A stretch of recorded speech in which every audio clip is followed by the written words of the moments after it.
si vous avez déjà une activité de dropshipping, ou pire, si vous vendez des formations en dropshipping pour apprendre d'autres gens à le faire. Écoutez-moi bien, vous êtes des énormes merdes. J'ignore comment vous arrivez à vivre avec vous-même. Je vous méprise, je vous hais. La simple idée de savoir que vous existez, ça me donne envie de vomir. D'accord ? D'accord.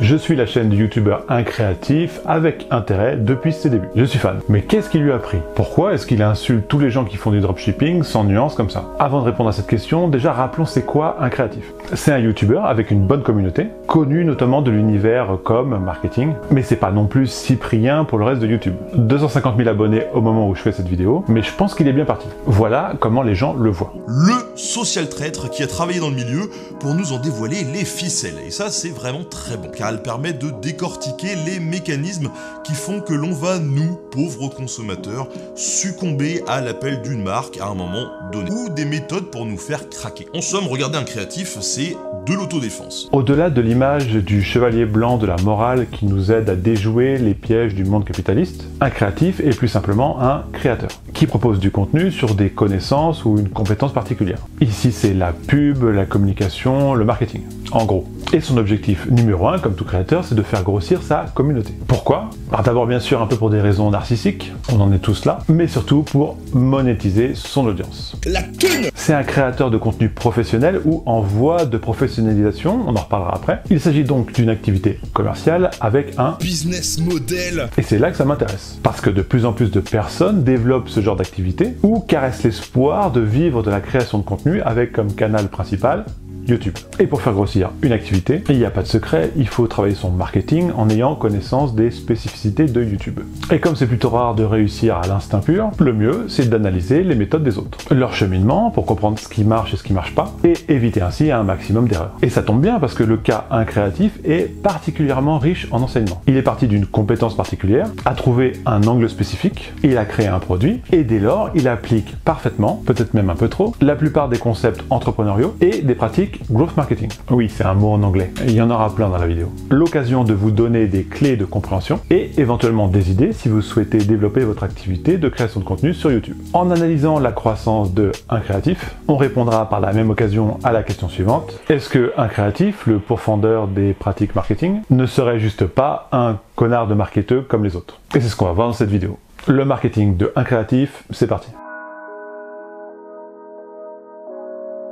Alors avant toute chose, je tiens à dire que je ne fais pas de dropshipping, je ne fais pas non plus de formation en ligne. C'est donc pas par esprit de vengeance que je fais cette vidéo. Je suis un consultant growth marketing et donc j'interviens pour des entreprises avec cette spécialité. En somme, je suis un créatif mais il y a un an, avant qu'il ne passe à 100% sur son nouveau business model. Et ce que je fais en dehors, c'est que j'aime bien analyser des produits au sens large. Des startups, des artistes, des créateurs de contenu, etc. Sous l'angle growth marketing. Le seul angle sérieux, d'après moi, qui permet d'aider n'importe qui à développer son activité. Activité créative ou pas. Ça donne les clés de compréhension et les outils pour aider tous ceux qui galèrent avec leur business. Je suis donc un créatif depuis ses débuts, j'ai vu l'évolution et je commençais à avoir pas mal de choses intéressantes à raconter. Et je l'avais même invité dans mon podcast pour en parler. Et quand j'ai vu cette attaque violente dans sa vidéo sur le dropshipping, des énormes merdes, je me suis décidé parce que ça montre une évolution intéressante du produit incréatif. Alors le produit incréatif, parlons-en justement. Il y a une notion importante à comprendre quand on veut se lancer sur YouTube. Ça a l'air chiant, mais ça va en fait. Il s'agit du Product Market Fit.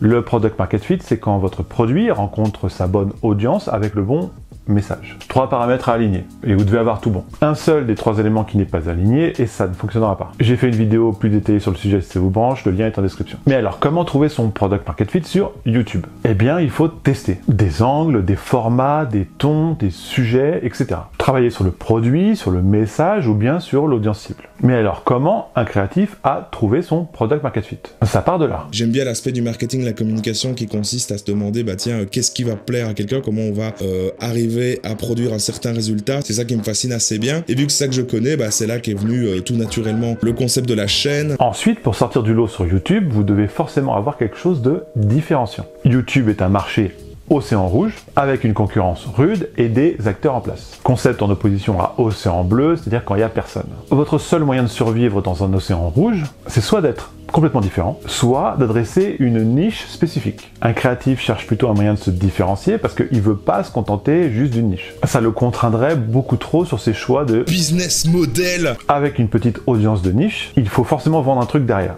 Un produit, un service ou des formations par exemple. Il y a soit tout ce qui va être des web marketeurs, etc. qui vont parler de marketing, de communication, ce genre de choses, mais de manière sérieuse. Et il y a l'autre versant qui sont des youtubeurs divertissement qui vont analyser des publicités. C'est là que je m'étais dit, je vais faire une chaîne pour le consommateur, mais avec une vision d'insider. Il trouve donc l'espace sur le marché. Ensuite, il va continuer à tester sur cette base, en testant le produit, c'est-à-dire le contenu. Et c'est là la grosse différence entre par exemple une startup et une chaîne YouTube. Avec une startup, vous avez beaucoup plus de flexibilité pour trouver votre product market fit. Vous pouvez le tester uniquement avec des landing pages ou un début de produit à peine. Faire venir du trafic dessus et tester différents messages, différentes identités visuelles, etc. Une fois que vous avez un product market fit, là, vous pouvez lancer les grands plans marketing. Avec une chaîne YouTube, vous n'avez pas vraiment cette phase de pré-product market fit. Vous êtes obligé de produire du contenu pour voir ce qui plaît, ce qui marche pas et à qui s'adresser. Ce qui permet d'identifier des formats, un ton et en savoir plus sur les aspirations de l'audience cible. Un créatif se rend donc compte, d'après les retours qu'il a de ses vidéos de décryptage, qu'elles plaisent à deux types de populations. Il y a deux petites extrêmes qui sont venus se placer comme ça ici, et c'est fou de voir qu'à partir du même contenu, on peut avoir deux interprétations autant différentes finalement. D'un côté, tous les étudiants dans le milieu de la com, du marketing, du graphisme, etc. À côté de ça, il y a tout ce qui est collectif, anti-pub, tout ça. Oui, arrêtez d'être des moutons. Deux angles différents du même contenu. Des audiences plutôt polarisées, sur des sujets qui peuvent devenir finalement clivants naturellement. À ce niveau-là, quel intérêt de rester au milieu? Quel intérêt de rester tiède et plaire moyennement aux deux côtés? Je suis ni l'un ni l'autre, je suis ni pour ni contre. Il vaut mieux être aimé par un segment de l'audience et détesté par l'autre, plutôt que tous vous apprécient moyennement. Et c'est l'avantage d'être clivant quand on cherche son product market fit. C'est plus simple. Autant choisir un camp, créer plus d'adhérence avec le produit, cette adhérence qui est nécessaire à la croissance de l'activité. On en reparlera par la suite. Donc d'un départ plutôt critique mais encore nuancé. Il y a des choses sales, il y a des choses propres, comme dans tous les domaines. Je crois que c'est très subjectif tout ça. Il a progressivement glissé vers une critique plus vindicative, jusqu'à arriver aux insultes carrément. D'accord. Un créatif a donc commencé à modifier son produit et son message pour fitter plus avec cette audience cible-là, avec un storytelling correspondant qui n'était pas là au début et qu'il a élaboré avec le temps, à mesure que le produit s'affinait. Je suis un ancien marketeur et je viens vous dévoiler les pièges, les manipulations, etc. Et c'est au changement d'univers visuel qu'apparaîtra cette tagline. Les marketeurs le détestent, lol. Histoire de bien indiquer le camp choisi. Je me rappelle avoir été surpris de voir ça parce que c'était pas vrai du tout en fait. C'était en fait un élément de branding très signifiant, car on comprenait l'impulsion qu'il souhaitait mettre et la direction de son produit. Le branding, parlons-en. Pour construire une ligne éditoriale cohérente, il faut repartir du branding. Alors c'est quoi le branding? Le branding, c'est la perception par le client des attributs et de la personnalité d'une marque. Quel est le branding qu'on perçoit d'un créatif? Pour étudier ça en détail, je vous propose d'utiliser un de mes outils de startup préférés qui s'appelle le MVB, Minimum Viable Brand. Une sorte de plateforme de marque pour communiquer mais en version simplifiée et utilisable pour n'importe quel type de business. Cette méthode de MVB part des valeurs des fondateurs. Pour un MVB, il faut désigner ses ennemis, choisir des armes. Pour un MVB, on détermine une mission et enfin une apparence et une tonalité. Quel est donc le MVB de un créatif d'un point de vue extérieur? Alors les valeurs de un créatif, je crois que c'est suffisamment clair. C'est d'abord l'éthique. Comptez sur moi pour aller bien fouiller dedans, pour vérifier que tout est propre. Il y a le bien, il y a le mal, et puis il y a les gens qui méritent d'être punis. Et puis bien sûr, l'humour. Les ennemis sont donc désignés. Le monde business, marketing, Startup Nation, LinkedIn, tout ça quoi. On verra qu'il y a des super ennemis plus fédérateurs, mais vous vous doutez déjà de qui il s'agit. L'arme principale d'un créatif, c'est ses connaissances, bah oui, de son côté insider. La mission est claire et éducative, aider le grand public à décrypter les projets de ceux qui manipulent les gens dans le but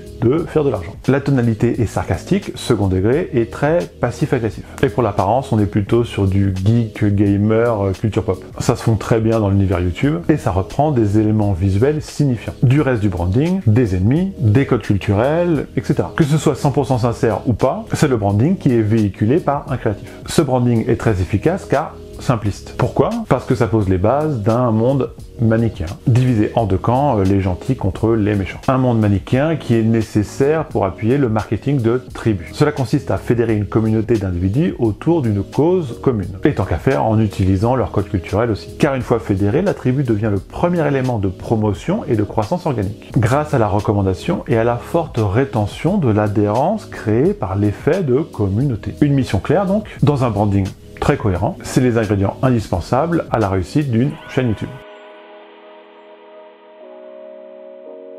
Maintenant, en ce qui concerne les types de contenu YouTube, il faut savoir que selon la théorie des 3 H, il y a plusieurs types de vidéos complémentaires à définir pour établir une stratégie de contenu sur une chaîne YouTube. Hero, Hub et Help, c'est de l'anglais. Les vidéos Hero sont les vidéos à fort potentiel de découvrabilité, viralité. Celles que vous souhaitez pousser au max, vos champions. Objectif mainstream, toucher le plus de monde possible, faire le buzz. Donc pour un créatif, c'est quand il vise les tendances par exemple, et il le fait souvent. Les vidéos Hub, c'est celles qui maintiennent les abonnés engagés, qui correspondent à la promesse de la chaîne, mais qui n'ont pas le potentiel de devenir très grand public. Ça pourrait être par exemple des tutos anti-créatifs. Un abonné peut s'en faire plusieurs d'affilée, il comprend où ça va, il obtient du contenu correspondant au produit créatif. Pour ceux qui sont un peu plus intrigués, les FAQ vont rentrer dans cette catégorie aussi. Ça montre les coulisses, donc ça crée du lien avec le personnage. Enfin, les vidéos Help sont celles dont les mots-clés sont recherchés. Comment être en tendance paraît un très bon exemple. Le volume de recherche est intéressant, et pour peu qu'on soit numéro 1 sur cette requête, cela nous assure un flux constant de nouveaux arrivants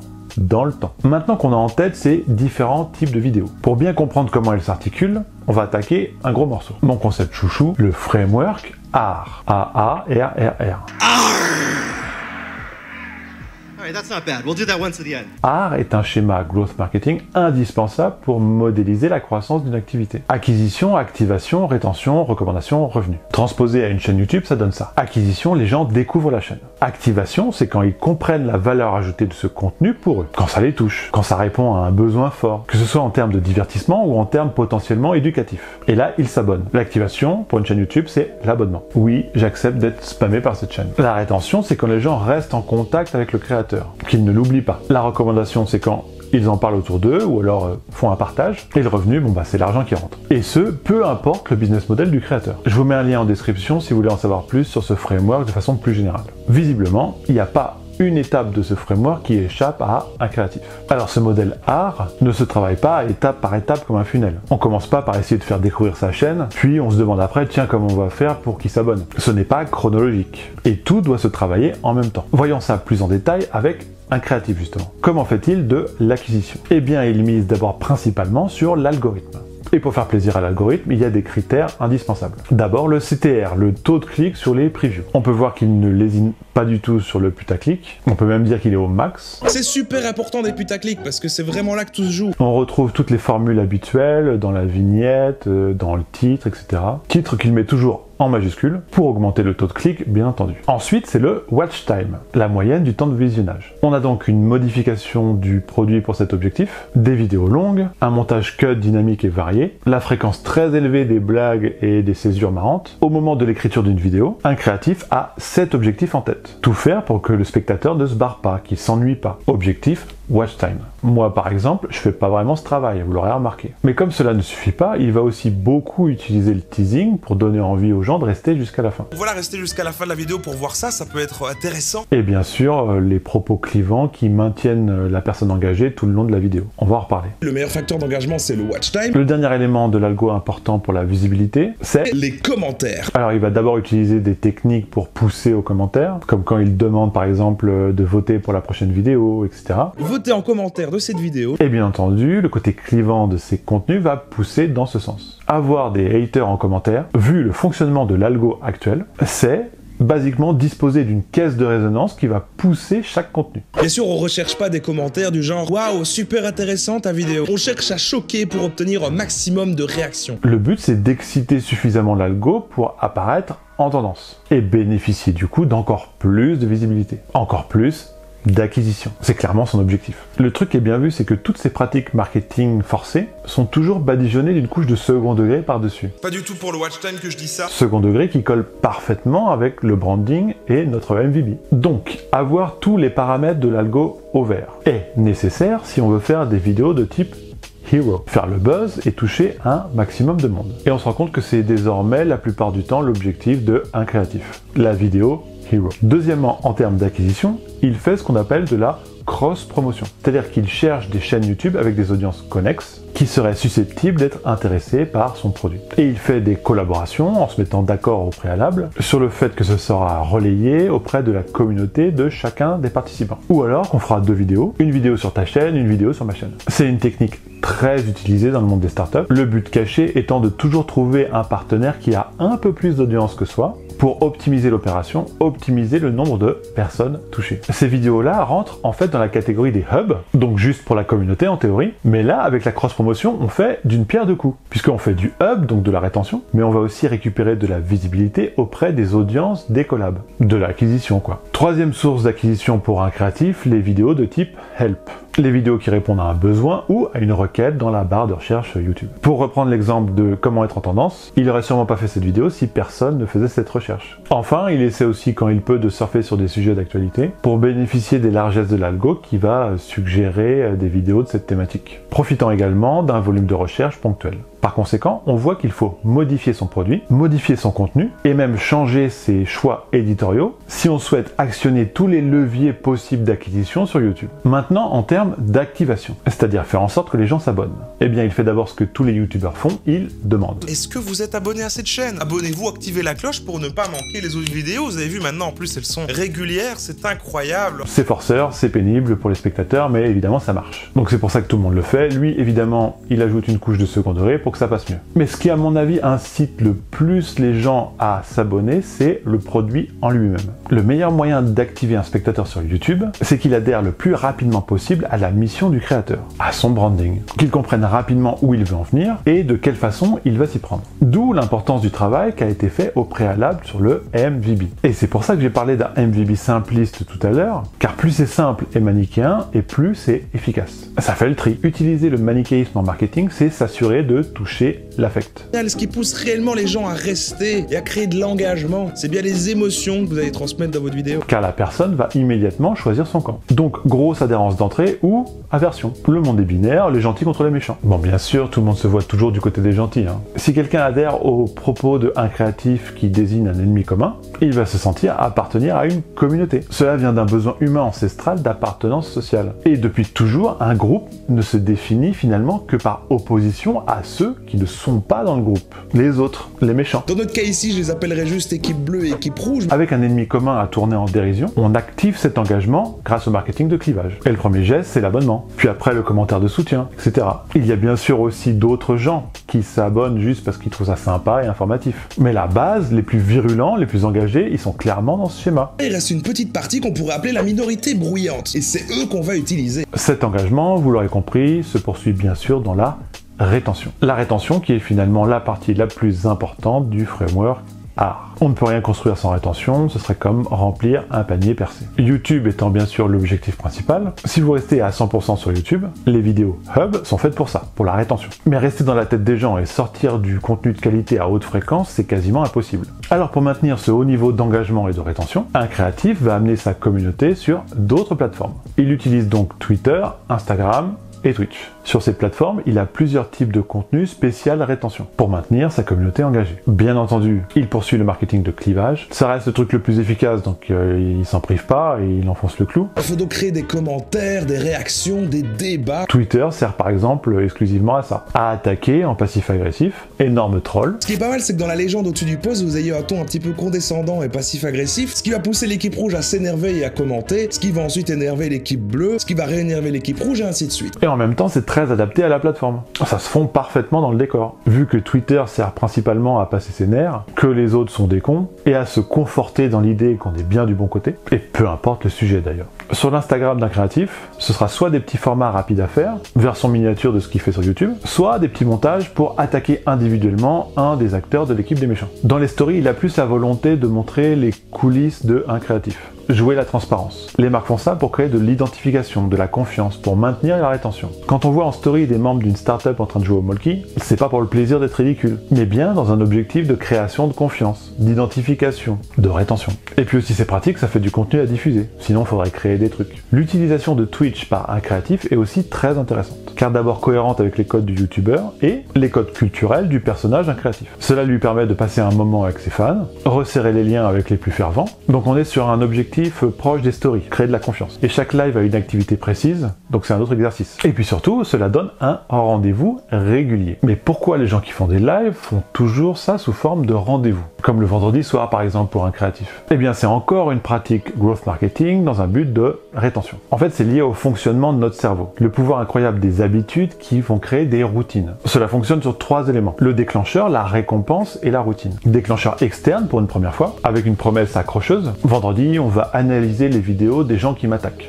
Déclencheur interne par la suite, une fois qu'on est accroché, quand notre cerveau sait que le vendredi soir il y a le live de un créatif. Alors je vais pas rentrer dans les détails de ces mécanismes, je le ferai peut-être dans une autre vidéo, mais si vous voulez creuser le sujet, je vous conseille le livre Power of Habit de Charles Duhigg. Je vous mets le lien en description bien sûr. Mais surtout dans le cas de la vidéo sur le dropshipping, les lives Twitch permettent de renforcer l'engagement de la fanbase, de les galvaniser. On peut répéter à longueur de journée des choses qui vont rentrer en résonance avec notre audience cible. La rétention n'est jamais aussi fort qu'en temps de guerre, quand il y a un ennemi avec lequel se battre. Ça donne une mission à la communauté, ça les engage d'autant plus. Sous une vidéo, on peut aller se bagarrer dans les commentaires, rentrer en conflit. Et le truc c'est qu'une fois qu'on est engagé émotionnellement, c'est très difficile de revenir en arrière. On appelle ça le biais psychologique de cohérence, le principe de cohérence. Par la suite, peu importe ce que peut raconter le camp adverse, argument sensé ou pas du tout, on trouvera toujours le moyen de le décrédibiliser.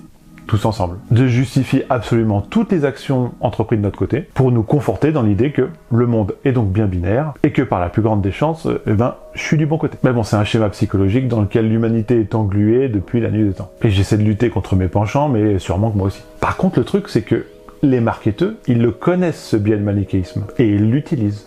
Pour la recommandation, un créatif commence déjà bien sûr par demander. Il essaie de pousser les gens au partage social aussi. Je vous invite à partager cette vidéo, et pas seulement cette fois-ci pour me faire des vues, mais aussi pour faire de la prévention. Il a déjà tenté plusieurs fois plusieurs techniques, notamment avec le challenge Fanta, et il le fait également dans sa vidéo de clash sur le dropshipping. Ce que j'ai envie de vous proposer, c'est qu'on tweete massivement tous ensemble. Wow, il y a une promo de Maboule. Il a donc toujours en réflexion le moyen par lequel il va essayer de pousser les gens à partager. Et puis, encore une fois, le premier élément de viralité, c'est encore le marketing de clivage. Car une fois touchés dans leur affect, les gens partagent plus fort, soutiennent plus fort. Et c'est valable dans le camp des ennemis. Et moi, j'aime beaucoup mes haters parce que quand même, ils sont une des sources de ma viralité. À chaque fois qu'il y a un truc un peu clashant et tout, et c'est surtout les mecs qui se sentaient concernés et qui aimaient pas le message qu'en ont fait la promo. Ils se le partagent entre eux pour se galvaniser entre eux. Donc finalement, pour un créatif, c'est même pas négatif de fâcher un segment de la population. C'est objectivement positif et ça soutient sa croissance. Comme on l'a vu, c'est le second avantage d'être clivant. Utiliser les haters pour pousser la viralité, le bouche à oreille. Autre élément de viralité, les relais RP de la presse traditionnelle. Et là, c'est le storytelling qui joue. Un créatif est un ancien marketeur qui a décidé d'aider les gens à éviter les pièges du marketing. Alors il se trouve que j'ai travaillé du côté média, j'ai aussi fait des RP dans l'autre sens pour essayer de passer dans les médias, et je peux dire que les journalistes adorent ce genre d'histoire. Le côté un peu clivant du branding les attire aussi. Ce qui est important, c'est que l'angle de l'histoire soit déjà là, que tout soit packagé. Comme ça, ils ont plus qu'à le reprendre tel quel. Alors j'en parlerai sûrement plus en détail dans une autre vidéo, mais si vous voulez savoir pourquoi, c'est parce que la plupart des journalistes n'ont en fait pas vraiment le temps d'investiguer, d'analyser. Les médias n'ont pas les ressources. Ils doivent donc trouver un truc efficace,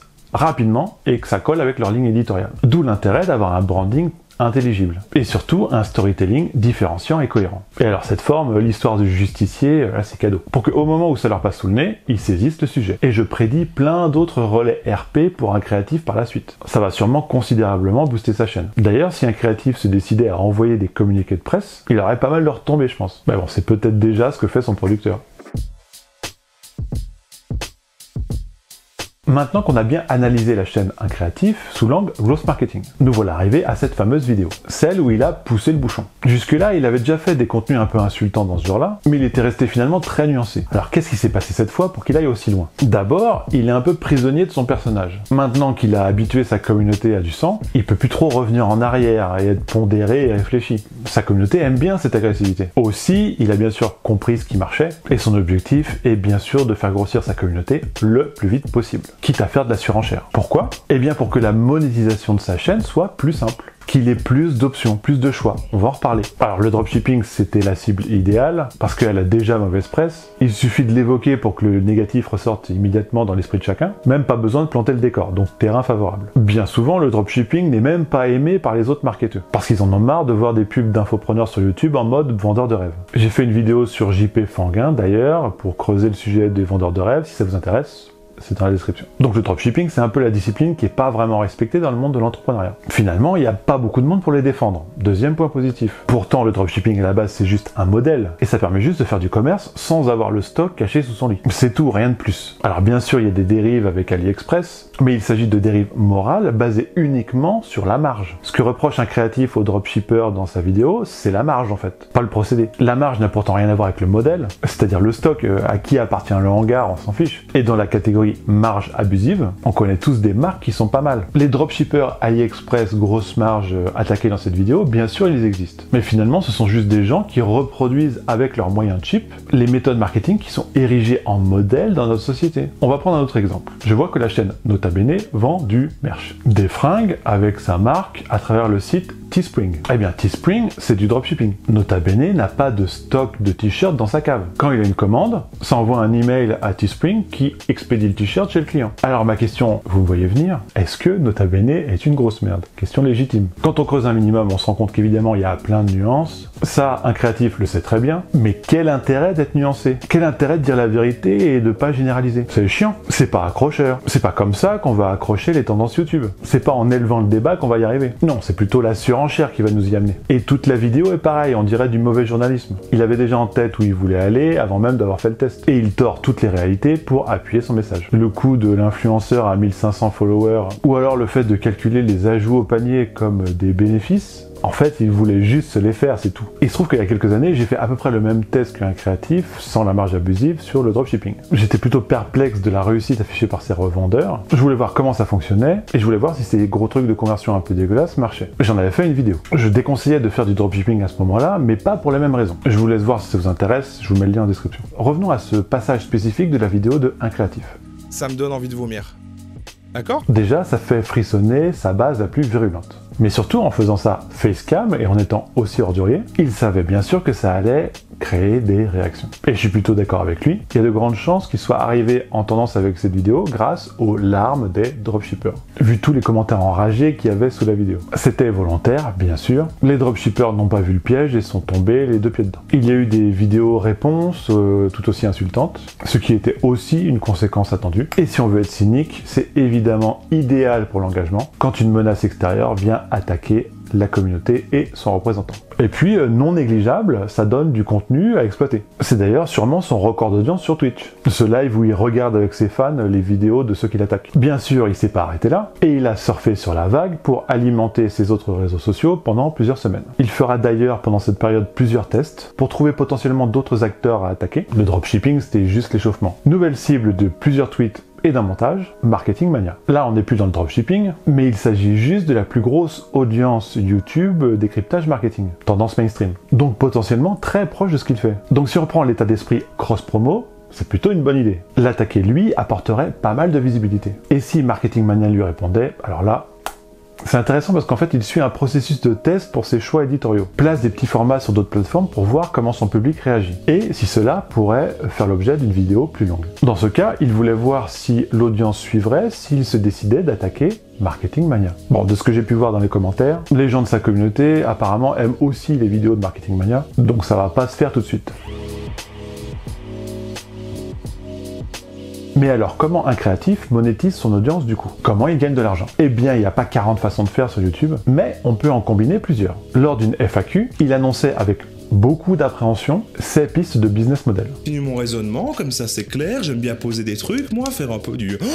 Eh ben oui, donc voilà, cette année, il y aura des placements de produits, il y aura du sponsor sur la chaîne. Une gêne visible et plutôt étonnante. Et c'est pour ça que j'ai dit qu'il était en voie de professionnalisation, parce qu'il n'a pas encore son business model définitif. Finalement, voilà ce qu'il a choisi pour le moment. Donc numéro 1, AdSense, des pubs en pré-roll, directement corrélés au nombre de vues. Bon, c'est pas fou, mais du coup on comprend mieux l'intérêt d'être en tendance. Numéro 2, les produits des autres. Il fait donc des placements de produits, de l'affiliation avec des liens d'affiliés dans la description. Et en ce moment, leur offre elle est de moins 70% sur un abonnement de 3 ans. Vous pouvez en profiter en cliquant sur le lien qui est donc dans la description. Comptez sur moi pour aller bien fouiller dedans, pour vérifier que tout est propre. Alors en fait, bien sûr, tout ne sera pas clean. Il y a une vidéo très intéressante de Micode sur le mensonge NordVPN, d'ailleurs, je vous mets le lien en description. Mais il y aura une couche de second degré passée par-dessus pour que ça passe auprès de sa communauté. Il leur dit que c'est méta, et visiblement ça passe très bien. Ils n'ont pas l'air de voir d'incohérence. Il arrive même à faire passer ça comme une sorte de pied de nez à la marque dont il fait le placement de produit. Dealer! En ce moment, profitez de... Numéro 3, du merch. Là, il s'agit donc de merchandising qui va arriver. Des t-shirts, des mugs, enfin, je sais pas. Tiens, ça me rappelle quelqu'un. Mais on peut compter sur lui pour faire attention à ce que le stock soit bien chez lui, pour des raisons morales. Numéro 4, les dons qu'il récupère via un compte Utip et via les live Twitch, mais ça doit pas vraiment représenter énormément d'argent. Et enfin, il a perçu une aide du CNC pour financer son lancement. Et c'est souvent l'argument principal des gens qui le détestent. Moi, je dis pourquoi pas. Les startups se gênent pas pour gratter des sous à la BPI. Il y en a même qui n'ont jamais été rentables et qui continuent 10 ans après à se faire financer par des fonds publics. Donc ça peut être un bon plan. Ces moyens de monétiser sont donc plutôt classiques pour un YouTuber. Mais d'un point de vue marketing, il y a un vrai problème de cohérence dans le branding et la ligne éditoriale. Et au vu de ses appréhensions sur la monétisation de son audience, il l'a bien remarqué lui aussi. Il essaie de se justifier sur le fait qu'il fait pas la promo de NordVPN, mais qu'il explique entre les lignes qu'il faut pas l'acheter. Mais non, c'est méta, c'est fait exprès, il y a 3 grilles de lecture. Ben, ça tient pas vraiment. Si sa ligne éditoriale devient aussi radicale et insultante, pourquoi pas? Mais là, ça devient vraiment le grand écart. Et ça colle plus vraiment avec ses business model. Il y a un moment où le second degré suffit plus à se justifier. En tout cas, on voit bien que c'est pas évident de vivre de la création de contenu sur YouTube. En particulier pour un créatif que ça saoule d'être dépendant de ces trucs-là. Et qui le fait avec beaucoup de mauvais esprit. On comprend donc son besoin de grossir sa communauté le plus vite possible, car plus il sera gros, plus il aura d'options satisfaisantes de monétisation. Et il pourra ainsi s'éloigner des solutions plus honteuses pour lui. Vous l'aurez donc compris, un créatif est extrêmement bon en marketing. Son positionnement, son branding, sa ligne édito sont très cohérents, clairs et clivants. Mais très récemment mis à mal par sa surenchère, mise en parallèle avec ses pratiques marketing et ses moyens de faire de l'argent. Il semble aussi avoir du mal à aligner son besoin de gagner de l'argent, sa recherche de modèles économiques éthique, ses pratiques marketing et son propre personnage. Et ça commence à se voir pas mal. En tout cas, j'espère qu'au regard des techniques marketing de un créatif, cette vidéo vous aura éclairé sur comment tout ça fonctionne. Toutes les façons de faire grossir son activité de créateur de contenu sur YouTube et d'en vivre. Après, à vous de voir si vous voulez appliquer ou pas les méthodes de un créatif. Donc répondons maintenant à la question posée en début de vidéo. Est-ce que un créatif ne serait pas juste un forceur, un gros connard de marketeur? Eh bien, si on reprend sa définition, bien sûr que oui, évidemment. Il a une très bonne connaissance des codes de la plateforme et même des autres plateformes et des pratiques marketing pour son activité. Il active tous les leviers possibles pour faire grossir sa chaîne, quitte à prendre des raccourcis éthiques, utilisant des pratiques de marketing de clivage qu'il dénonce pourtant dans ses vidéos. C'est certes efficace, mais d'un cynisme dépassant tous les pires connards d'école de commerce. Et c'est bien la chose qu'on pourrait lui reprocher, le non-alignement entre les paroles et les actes. L'affiliation de NordVPN, officiellement c'est méta, second degré, mais il y a des vrais gens qui ont vraiment acheté le produit avec son code. Et puis les clivages violents, les insultes, visiblement ça fait pas du bien vu les réactions que ça a créé. C'est peut-être méta aussi, mais ça rend pas spécialement les gens plus intelligents et alertes sur la société. Ça les conforte dans ce qu'ils pensaient déjà, alimentant des débats stériles et haineux. Le tout rabaissant considérablement le niveau de réflexion, côté méchant comme côté gentil, dans sa propre communauté. La même mécanique qu'un post-combini en fait. Mais ça sert son intérêt. C'est donc un sacré forceur, et ça a beau être vendu comme du second degré, c'est des trucs qu'il fait vraiment. Mais finalement, est-ce que c'est mal d'être un forceur en fait? D'après ce que je vois, les gens qui réussissent sont souvent des forceurs. D'autres appellent ça de la pugnacité. Howard Schultz de Starbucks en est un. Justin Hutto de Respire aussi. Je vous mets le lien des vidéos en description si ça vous intéresse. En tout cas, je parle très souvent sur ma chaîne des limites du marketing et de la morale en évoquant plusieurs exemples. C'est un sujet qui m'intéresse beaucoup et que j'aime bien relier avec des pratiques marketing que je vois passer. Est-ce que ça, je l'aurais fait ou pas? Où se situe la limite morale dans un monde façonné par la recherche de profit continu? Évidemment, personne n'est d'accord, personne ne le place au même endroit. Un créatif est un sujet passionnant sur le thème car justement, c'est un personnage avec des principes éthiques. Il fait partie des gens qui pensent connaître où se situe le bien du mal, où placer le curseur, grâce à un bon sens, une bonne éducation. Ouais, la vie est sûrement aussi simple que ça, ouais, sûrement, ouais. Et que insulter des gens, c'est pas si grave en fait, parce que c'est du second degré. Et puis aussi parce qu'au fond, ces gens sont un peu des connards, soit. Mais dénoncer des pratiques moralement discutables en appliquant des pratiques moralement discutables, eh bien c'est moralement discutable. Un créatif est donc un connard de marketeur comme les autres, un connard comme moi.